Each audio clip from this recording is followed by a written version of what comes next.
Hey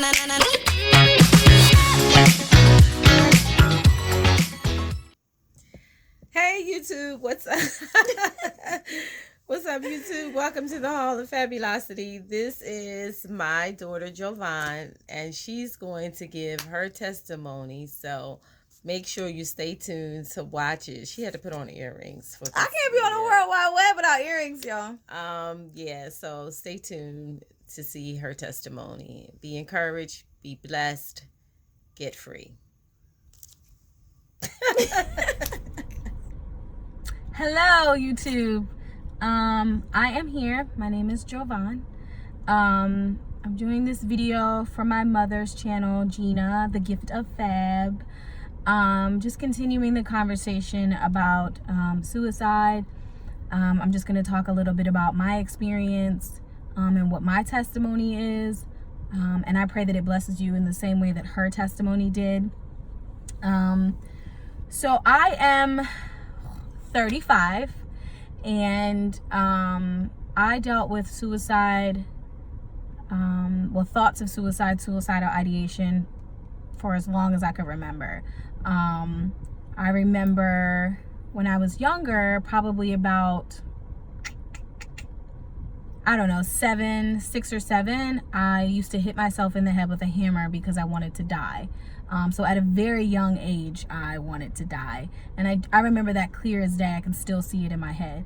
And at the time, what I did not know was that, I had been through something at that age, but I don't think that's the reason why I dealt with suicide and depression. It was mainly, what I realized later was that spirits transfer. And so my mother, who had dealt with depression and suicidal ideation, me being in her womb, those types of things, they transfer. And so that was a generational curse that transferred from her to me. And now I was dealing with that at a very young age, all throughout my 20s.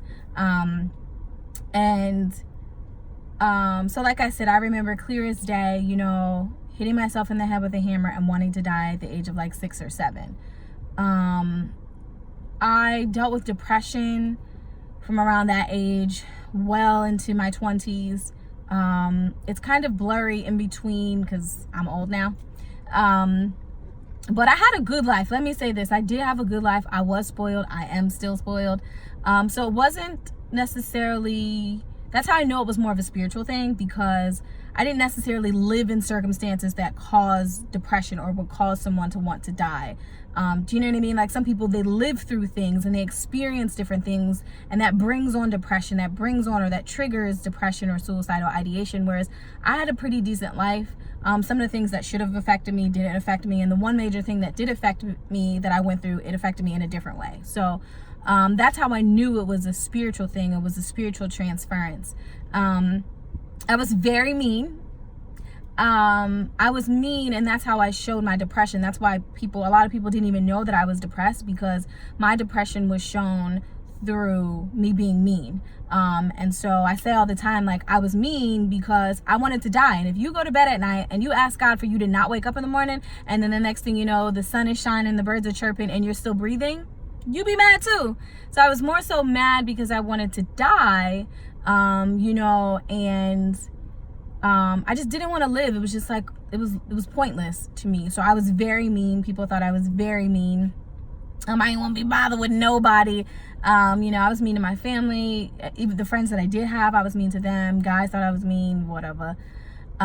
So fast forward into high school, still was mean. If you ask people from high school, not all of them, but some people, especially the guys, will say that I was mean. So I was mean then. And in high school, that's around about the time that I became a cutter.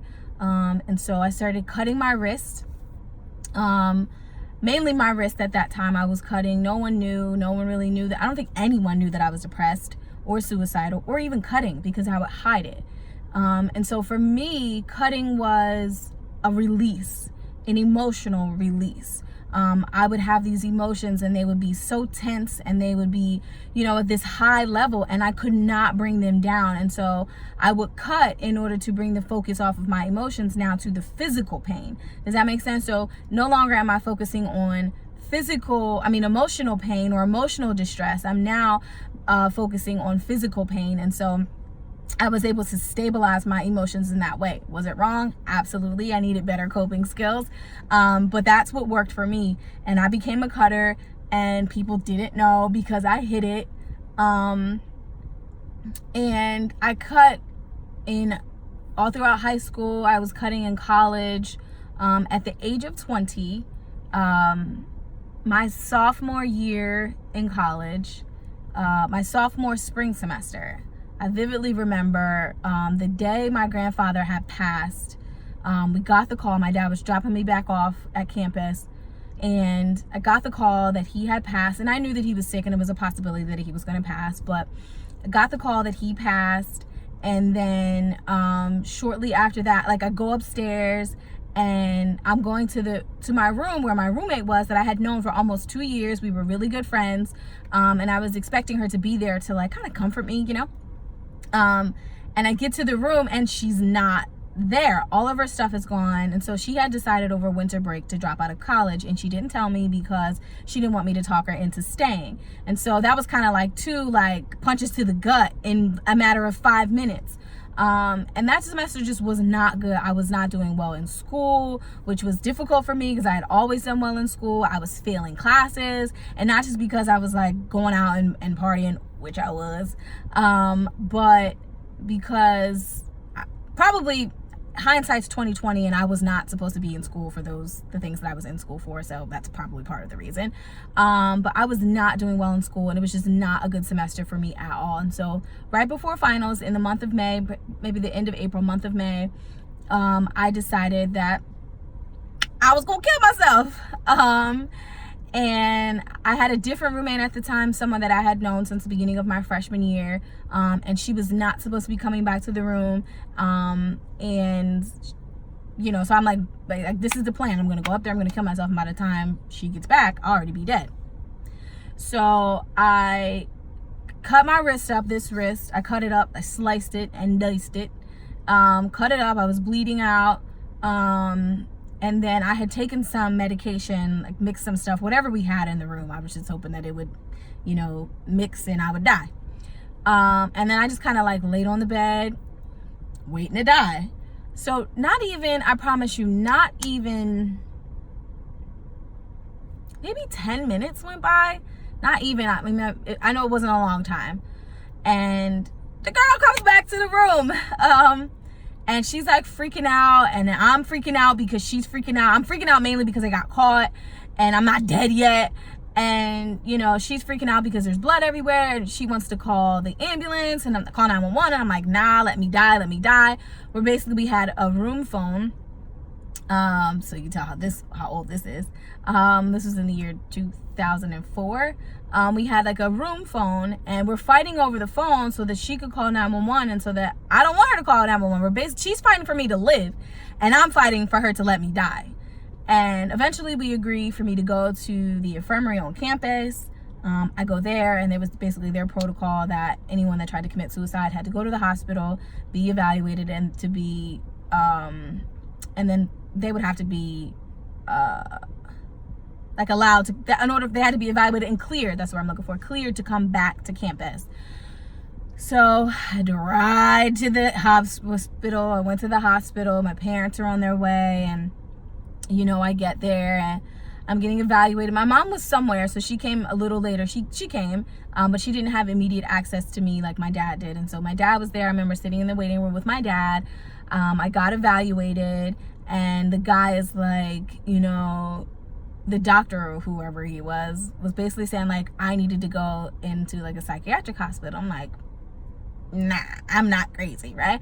And no shade, no tree to anyone that does have to go in a psychiatric hospital at all. But by that time, I knew that it was more, you know, because I kind of grew up in church, basically, you know, from at least as far as I can remember. And so by that point, I had already knew what a generational curse was. I had already knew that my mother had dealt with depression and suicide. So I knew it was a transference of spirits. I knew that it was, you know, a generational curse, and I wasn't crazy, you know? And so I'm like, I don't want to have to go to the psychiatric hospital and be with people who are really being tormented by totally different spirits and have different mental issues just because I tried to kill myself. So my dad wasn't feeling it either. we started to leave, and the guy's like, well, in order for you to get cleared to go back to campus, you have to go, you have to do our recommendations. And, you know, he also said that I could either go voluntarily and it'd be a short amount of time, or involuntarily and it'd be a long amount of time. So this was a Friday. That Friday night I got there, and I was at the psychiatric hospital from that Friday night to that Monday afternoon. So I spent basically the weekend there. And mainly I spent the weekend there because there was no one there to clear me over the weekend. But even in that situation, God kept me, because there was a girl in the same hospital that I was in who had tried to kill herself as well. We ended up being roommates at the psychiatric hospital. We both knew God. You know, we both knew that we were dealing with a spiritual battle. And so we were kind of leaned on each other in those few days. So God even showed his goodness in that and kept me. They tried to give me medication. My mom was like, don't take that medication. Da, da, da. So I couldn't swallow pills at the time, so I got out of it for a bit. Then they ended up giving me the liquid. Whatever, I took it because whatever. But God kept me in that situation, and I got out and went back to school, took my finals, and dropped out of college. Dropped out of college at the age of 20. I worked for a few months, and then I decided to go to Bible college. So I go to Bible college, and I'm really going for the experience of it. The school wasn't accredited at the time. I'm really going for the experience of it, and you know, to get my life together, because I knew that Jesus was real. I knew that Jesus was my rock. I knew that I had fallen away from him. You know, you go to college, you can't do your own little thing. So I was really going for that, an encounter with God. And so crazy thing is, I was depressed and suicidal and cutting in Bible college, and no one knew. Not my roommate. I was on a dance ministry, and I danced with people and traveled with them, and they had no clue. Part of it was because I would cover the cuts. By then I had started cutting my thighs, so it's a little easier to cover your thighs than it is like your arms and your wrists and stuff like that. But no one knew. And again, I was being told that I was mean. But it was really still the depression just like coming up. It was coming out as me being mean. People were mistreating me. And so that was just, you know, it was just coming out as me being mean all over again. Now fast forward to my second year in Bible college. It is my birthday, or the weekend of my birthday, in March. And you know, every few years, like Easter falls in March. So the church was having, on that Good Friday, they were having a miracle healing and deliverance service. So I'm on the dance ministry, and we met beforehand, and the leader at the time was like, you know, if you want something from God, like, just because we're on assignment and we need to be ready in case the pastor calls on us, that doesn't mean you can't get anything from God. And so I was like, all right, well, bet, like, let me ask God for something. So, you know, we started like asking God for things that we wanted as well. Because, you know, if you know, like, sometimes when you're on post in ministry, you don't always, or you feel like sometimes you can't always freely receive because you need to be on post. You know what I mean? You're singing, or you're worshiping, or you're ushering, like you have a job at that time. And so it's kind of hard. It's different than someone who's just sitting in a congregation. So I've been asking God for like joy and freedom from depression and stuff like that. So now we're in this service, and the pastor is like, you know how pastors be like hyping people up, like, you know, building your faith, like, we're gonna let out a shout, and when we let out a shout, you know, it's a shout of faith, it's gonna stir some things, it's a shout of victory, you know, whatever, and he's hyping us up, and so he counts to 3, we all let out a shout, and I let out a shout, and in the middle of the shout, I start laughing, like hysterically. It was so weird. It was the weirdest thing ever. So I'm like laughing, and I'm like, does anybody see me laughing? It's so weird. And I could not stop laughing. So then I go put my face like in the corner. I'm like, God, what the heck is happening? Like, why am I laughing? And, you know, God said something, you know, along the lines of like, this is my joy. You asked for my joy. This is the beginning of my joy. This is the joy that you asked for. And so that was maybe like 2006 or 2007, something like that. So I would love to say that I never dealt with depression or suicidal ideation again after that, but we all know that the devil's just not going to let you be free, you know, because that's not how he is. So, but it was an uphill battle, and it was an uphill battle. But I believe that day marked the beginning of my freedom from suicidal ideation and from depression and cutting. I only attempted suicide that one time. I did have thoughts. after that, years later, you know, over the years, because I was in my early 20s, I had thoughts well into my 20s, maybe in my early 30s as well, but now I'm able to recognize, like, this is an attack of the enemy, and what you need to do is get your emotions in check, because it's always some type of an emotional experience or an emotional situation that's now triggering me to not want to live, or triggering me to want to cut. And so I had to take the time to discover what my triggers are, like what games is the enemy playing. So, you know, we're supposed to be aware of the plans of the enemy. You know, the Bible says to not be ignorant of Satan's devices. And so my mom used to always tell me, like, Satan, this is the same trick, sis. Like, well, she didn't say sis, but this is the same thing. Like, the devil is using the same tactic over and over and over again, and you keep falling for it. And so I took the time to, like, okay, what is his tricks? Like, when this happens, he does this. When that happens, I respond this way, and this is how he gets in. This is how he gets in my mind. This is how he gets on my emotions. You know, he will cause a situation to where someone rejects me so that I can internalize that, and so I can now start feeling depressed, and I can now want to die, or, you know, a situation that's out of my control, you know, and my emotions get all crazy and get in a disarray, and now I want to cut just to bring those emotions down. So I had to take the time to know myself. I had to take the time to know what the enemy is going to use against me, because he's not really that creative. You know, God is a creator, the enemy is not. He's a copycat, and so he can't really come up with a lot of different plans. So now I know, like, if this situation, he's going to try and spark this emotion, and what I need to do is now I need to come up with some coping skills, and I need to come up with ways to release those emotions in a healthy way, and to not cut, and to not, you know, automatically go to I want to die. And so I stopped cutting. I no longer cut. I haven't cut. I'm 35 now. I haven't cut in at least 5 years, mainly because I have this tattoo here. It kind of looks weird. I can't really show it, right?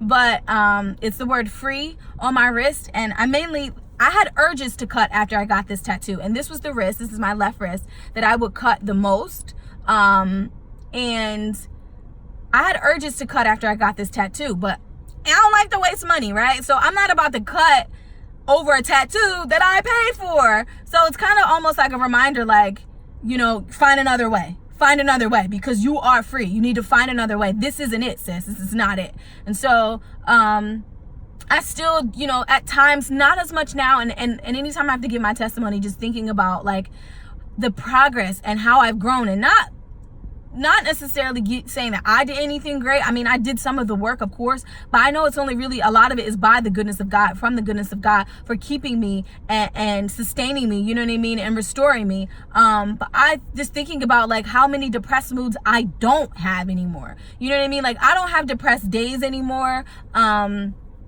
I used to have, and sometimes do have, depressed moods. I try not to let them take over my entire day. And if I have a depressed mood, I just kind of let it be. Sometimes I sit in it, and I try not to run from the emotions. But I try not to, sometimes I sit in it and I work through it and I try to process it, and then I move on. Sometimes I just, you know, like, nip it in the bud, like, nah, we're not doing this today.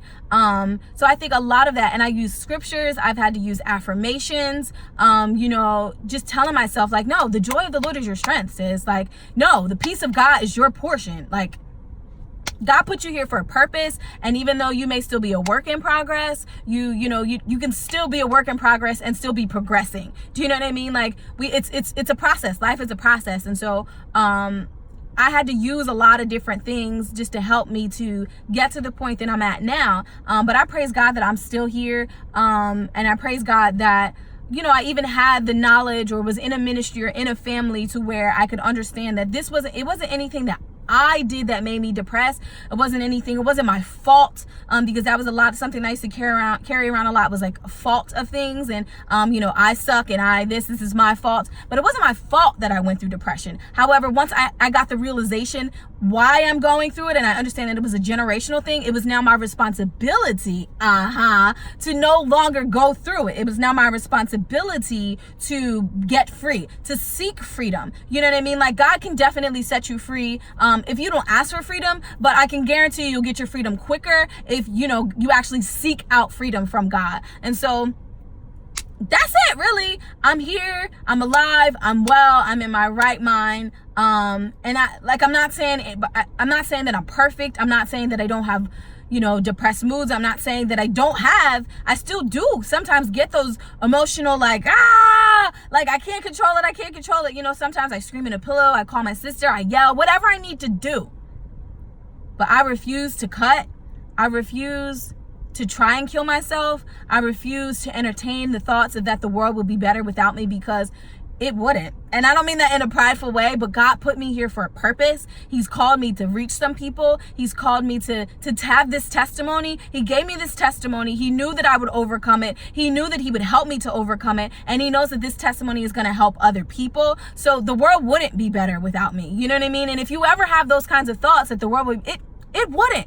Every single person that God has created and put here on the earth, he has created for a purpose. There are people for you to touch. You have a testimony that is not like anyone else's. It may have like sound bites and clips and bits and pieces that are like someone else's, but your testimony is your testimony. Your life is your life. Love your journey, love your life, and understand and know that life, you're here for a purpose. You know what I mean? Like, the enemy would love to tell you, like, you can never reach anyone. You can never help anyone. Like, the amount of times that I had to tell my testimony, I'm like, it's the same testimony. You know what I mean? But people are going through the same things that I went through. And so don't let the enemy just have you out here thinking, you don't belong here, or that life, you have no purpose, or, every creator creates something with a purpose. Everything they create, it has a purpose, and God is the ultimate creator. And so if he made you, you have a purpose. And so I encourage you to seek out freedom, to seek out what that purpose is, to seek out and figure out what the triggers are that the enemy is going to use against you, what the lies that he's going to consistently tell you, that he knows if I feed you this lie, she's gonna bite it. No matter what. If like bait, like when I don't really fish, but I'm assuming this is how it works, right? You know what bait, they know what bait works for what fish. They know they're always going to bite. They're always going to bite. And so that's how the enemy is. He knows, like, if I tell her this lie, if this situation happens, if that happens to him or whatever, or it's a situation out of the control, I know that if this happens, they will always bite. Not anymore. Not anymore. Let the devil know, like, nah. Nah, I'm growing, I'm learning, I'm getting better, and you want to be free. So you got to beat him at his own game. I mean, we win in the end anyway. So I pray that this blessed you. I pray that you felt encouraged. I believe that Pastor Gina, or my mom, Gina, is doing great things on her channel, and not just fashion. I believe that she's called to do other things through this channel. And so I pray that you were blessed by her testimony. I pray that you were blessed by my testimony. Know that God is on your side. Know that Jesus is making daily intercession for you. Know that there are people praying for you, that don't even know you. And so I pray that you would just be blessed. And that's it.